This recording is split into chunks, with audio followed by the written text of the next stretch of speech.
দর্শক বন্ধুরা, আজকে খুব সহজ পদ্ধতিতে একজন বাঁশি বাজানো রাখাল ছেলের ছবি আঁকবো। এভাবে তার মাথাটা প্রথমে এঁকে নিতে হবে, এরপরে এক টানে চোখ নাক মুখ ছাড়াই এভাবে তার মুখের অংশটা এঁকে কান দিয়ে দিতে হবে, গলা দিয়ে দিতে হবে, গলায় এভাবে একটা গেঞ্জি পরিয়ে দিব, গোল গলার গেঞ্জি।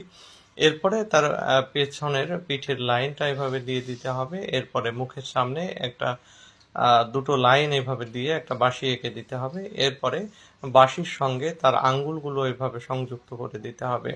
দেখুন, এভাবে আঙুল সংযুক্ত করে দিলাম। ঘাট থেকে তার গেঞ্জির লাইনটা বের করে সেখানে একটা হাত এভাবে দিয়ে দিতে হবে।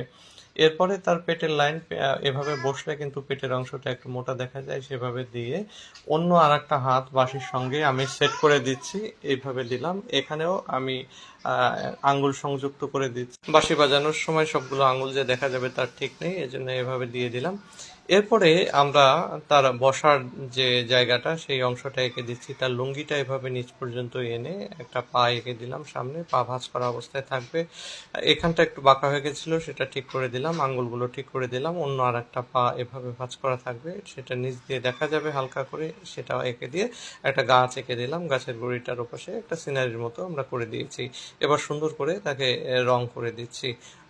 বড় ভিডিওতে তোমাদের রং করার ভিডিওটা ডিটেলস দেখাতে পারবো, এখানে দেখাতে পারলাম না। তা পুরো ভিডিওটা তোমাদের কেমন লাগলো, ভালো লাগলে শেয়ার এবং কমেন্ট করে জানাবে।